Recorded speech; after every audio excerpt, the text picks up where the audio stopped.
Hi guys, welcome to my channel. In May, you are forecasting quarterly sales for a retail company. Every fall water sale explodes. Then they fall back. The same thing happened the next year and the year after that. If your forecasting model ignore these repeating patterns, it will consistently make the same mistake. This repeating behavior is called seasonality. It's one of the most common features of economic and financial data, and professional analysts must account for it before making forecasts. In these lessons, we will learn what seasonality is, how to detect it, how to incorporate it into an auto-regressive model, and how to forecast using seasonal lags. Let's begin with a simple observation. Not every pattern in a time series is a long-term trend. Some patterns repeat regularly, every month, every quarter, every year. These repeating cycles are called seasonality. Seasonality refers to a pattern that occurs at fixed intervals over time. Think about retail sales. Many retailers experience their strongest sales during the holiday seasons every year. Or consider electricity demand.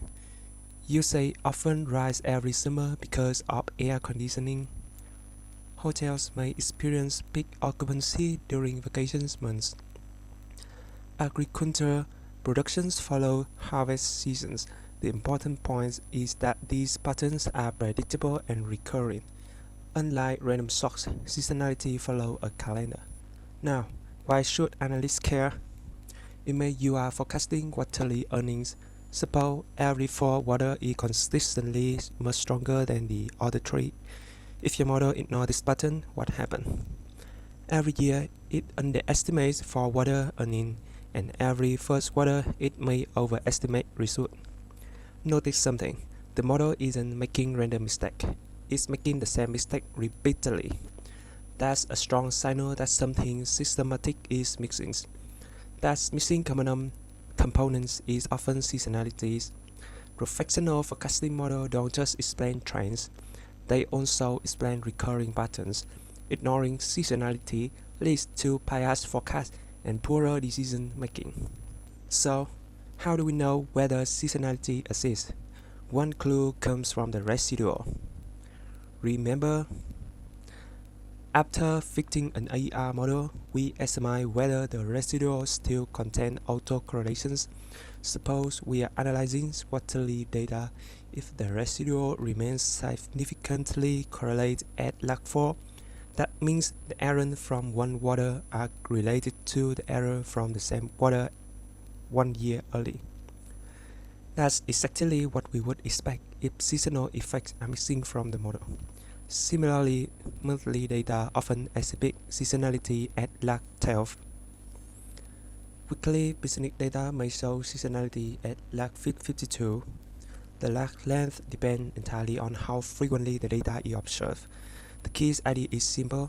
Significant autocorrelations at the season lag suggest that the model has not fully captured the repeating calendar pattern. So once we identify seasonality, how do we incorporate it into the model? The solution is elegant.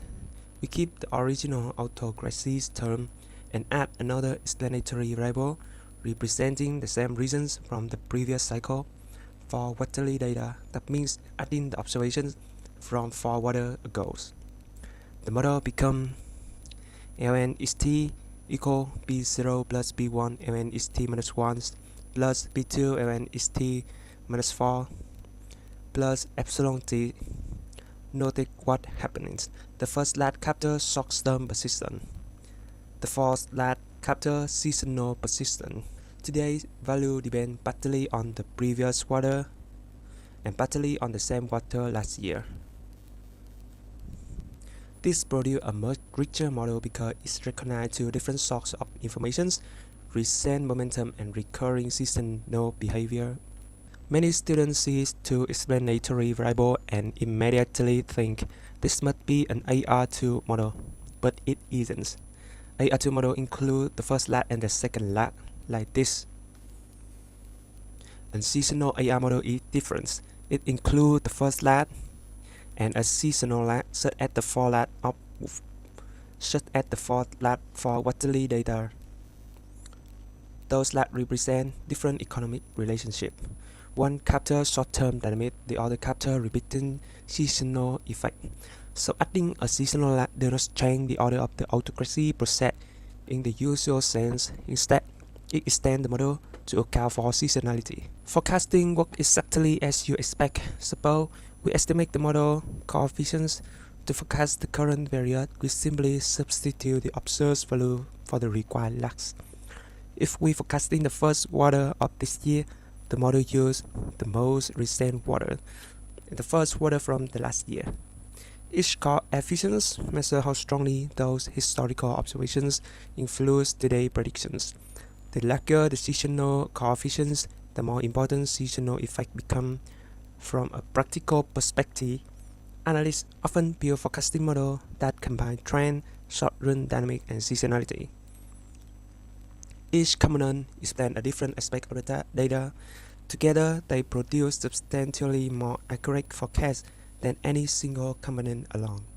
Seasonality is one of the clearest examples of how financial and economic data are shaped by predictable real-world behavior.